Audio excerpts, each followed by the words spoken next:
मेरा नाम सीमा गौतम है और मैं गोरखपुर से आई हूँ। मैं अंबेडकर जन मोर्चा की राष्ट्रीय अध्यक्ष हूँ, एक सामाजिक कार्यकर्ता हूँ और यहाँ समता सैनिक दल के पास भी मैं एक बार और 2-3 दिन पहले भी आ चुकी थी और कुछ लोगों से हमारी मुलाकात हुई थी।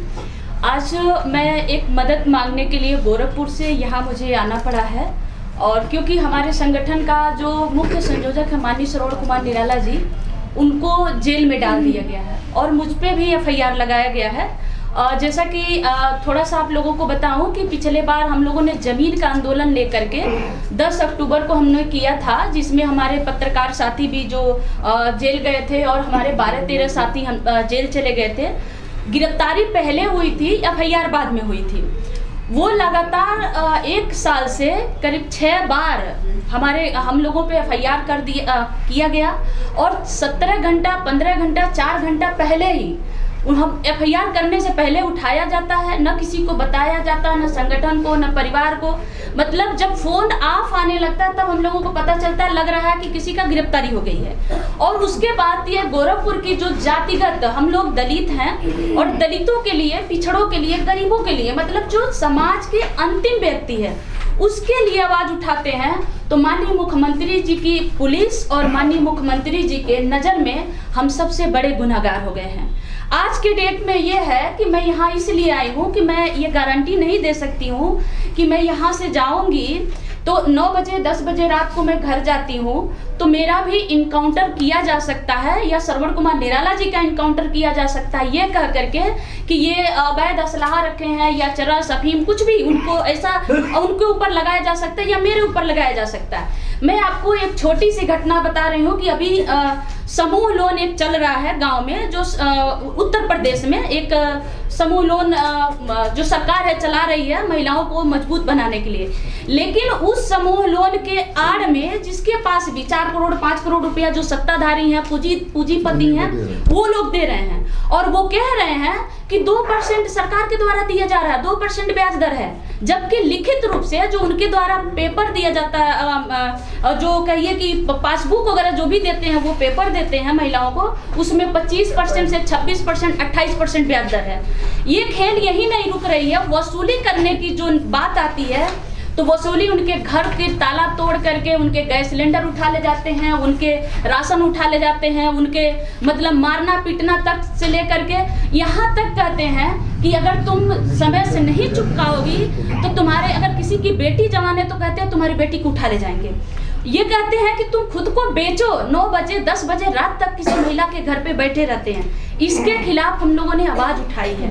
कम से कम सैकड़ों वीडियो है जो गांव के लोकल स्तर पे जो यूट्यूबर हैं, यूट्यूब से जा के अब बना रहे हैं। और जब हम लोगों ने ये आवाज उठाई तो मैं आपको बताऊं कि आरबीआई ने 4 फाइनेंस कंपनियों पे बैन लगा दिया। उन्होंने अनलीगल पाया और उन्होंने ये माना कि मतलब वो पेपर में निकला है पूरा कि ये लोगों का जो वसूली करने का जो है वो गलत तरीके से 4 लोगों पे बैन लगा दिया गया। कुशीनगर की बात करूं, गोरखपुर मंडल का एक जिला है कुशीनगर में 5 लोगों पकड़े गए हैं जो अवैध मतलब गलत तरीके से समूह लोन देते थे, महिलाओं का डॉक्यूमेंट्स बदलते थे। ये वहाँ के एसपी साहब का मतलब वीडियो रिकॉर्ड है, पत्रकारों ने, यूट्यूबरों ने मतलब वीडियो उनका एसपी साहब का जारी हुआ है।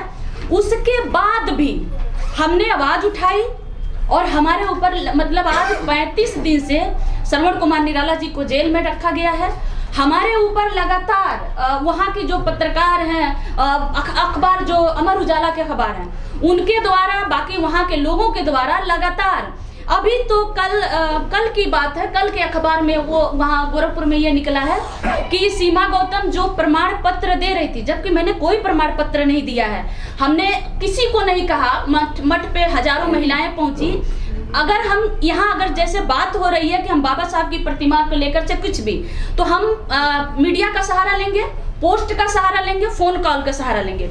हमने कुछ भी नहीं किया है कि आप मठ पे जाइए, चाहे आप पोस्ट नहीं किया न, हमको नहीं पता कैसे महिलाएं मठ पे पहुंच गई। और उन महिलाओं को ये पेपर में दिखाया गया कि उनके पास एक फॉर्म भरा गया है। वो फॉर्म किसका है, किसका संगठन का नाम नहीं बताया गया, किसके नाम से भरा गया, कितना पैसा, अब ये कह रहे हैं कि वो तो थाने का मुहर लगा करके ये प्रमाण पत्र बांट रहे थे, 5500 रुपया ले रहे थे। साथियों, मैं आप लोगों से मदद मांगने आई हूँ।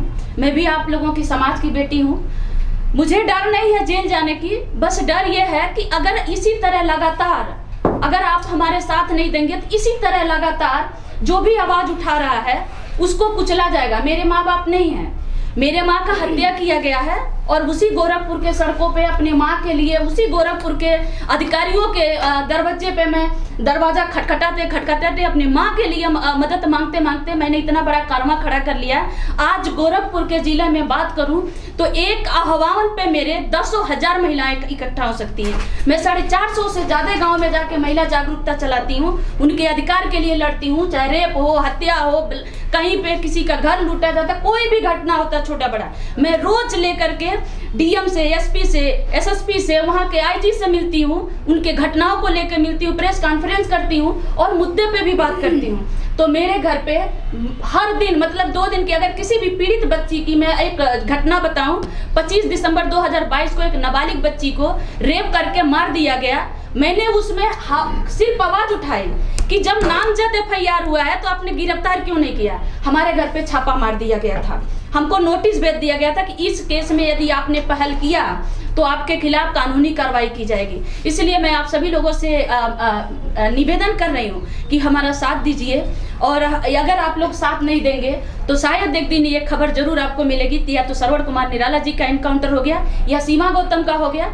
आप बहुत करेंगे तो धरना प्रदर्शन करेंगे, फिर वो फाइल बंद कर दी जाएगी। हमारे बाद कोई और उठाएगा आवाज, उसको भी कत्लेआम कर दिया जाएगा और हम कुछ नहीं कर पाएंगे। गोरखपुर से मैं बहुत त्रास्त होकर के मैं दिल्ली आई हूँ और आप लोगों से मदद मांगने आई हूँ, क्योंकि गोरखपुर में शायद मानवता अब खत्म हो गई है।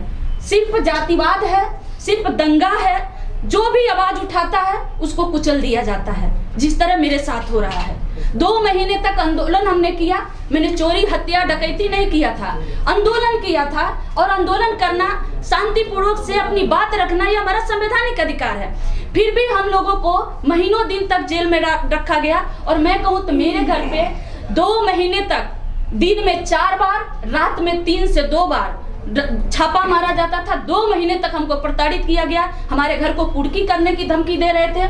जाते थे, जो पुलिस जाती थी गोरखपुर की तो कहती थी सीमा गौतम गैंगस्टर हैं, सीमा गौतम अपराधी हैं, वो हत्यारन हैं। मतलब हमने आंदोलन किया जनता के मुद्दे पे। आप कहते हैं, गोरखपुर के माननीय मुख्यमंत्री योगी आदित्यनाथ जी से मैं सवाल भी कर रही हूँ कि आप कहते हैं दलितों के लिए मैं ये कर रहा हूँ, दलितों के लिए वो कर रहा हूँ, महिलाओं के लिए कर रहा हूँ, तो मैं भी तो आपकी राज्य की बेटी हूँ, मैं भी तो गोरखपुर की दलित की बेटी हूँ। आप प्रोग्राम चलाते हैं कि मैं गोरखपुर की बेटी हूँ। मैं क्या गोरखपुर की अपराधी हूँ? मैं क्या गोरखपुर की लुटेरा हूँ? मैं भी तो गोरखपुर की बेटी हूँ। लेकिन मेरे साथ क्यों इतना अत्याचार किया जा रहा है? क्योंकि मैं दलित की बेटी हूँ और मैं दलितों के लिए, समाज में अंतिम व्यक्ति के लिए मैं आवाज उठाती हूँ। श्रवण कुमार निराला जी के हमारे संगठन को आप कह रहे हैं ये आतंकवादी संगठनों से इनका नाता है। आप बताइए, उसी गोरखपुर में हम पैदा हुए, हमारे माँ बाप पैदा हुए, उसी गोरखपुर में हमारे माँ बाप मर गए। श्रवण कुमार निराला जी के पिताजी गन्ना विभाग में अधिकारी थे और वो संघर्ष कर रहे हैं, तो आप हमको बार बार जेल में डाल रहे हैं। इसलिए साथियों, आप सभी लोगों से आग्रह है कि हमारा मदद करिए। जय भीम। 9 अगस्त वाले कार्यक्रम में ये लोग आ रहे थे दिल्ली जी, मैंने इनवाइट किया था, इनको ऑफिस में ही नजरबंद कर दिया कि निकल के नहीं जाओगे दिल्ली। अरे वो पूरे दिन मेरे घर पे पुलिस वाले खड़े थे। देखिए पूरे ये विषय देखिए, क्योंकि वहाँ के एसएसपी ये विषय, क्योंकि वहाँ के जिला प्रशासन, इसमें एसएसपी शामिल है, जिसमें जिला कलेक्टर शामिल है, वहाँ का प्रशासन शामिल है। ये गोरखपुर का जिला प्रशासन, चाहे उसमें पुलिस अधिकारी हैं, चाहे उसमें कलेक्टर है, चाहे एसडीएम है, सारे लोग शामिल हैं। इस विषय में हमारा आप सभी पत्रकार बंधुओं से निवेदन है कि हमारे समाज की बेटी है, समाज इस बेटी के साथ है। कल हम एससी आयोग के चेयरमैन जो संवैधानिक पद पर हैं, उनकी जिम्मेदारी बनती है, उनको इसीलिए भारत की राष्ट्रपति ने नियुक्त किया है कि जहाँ भी अनुसूचित जाति समाज के किसी व्यक्ति के साथ कोई अन्याय अत्याचार हो, वहां पर तुरंत वो एक्शन लें। तो कल एक रिप्रेजेंटेशन आप बेटा तैयार कर लीजिएगा, कल हमारे डेलीगेशन का हिस्सा रहिएगा और सबसे पहले मूर्ति वाला जब विषय डिस्कस होगा उसके साथ साथ आपका विषय भी गंभीरता से डिस्कस किया जाएगा और जिला कलेक्टर गोरखपुर को और एसएसपी गोरखपुर को इमीडिएट समन करके आपके साथ न्याय कराने का हर संभव सहयोग आपको दिया जाएगा। बहुत धन्यवाद।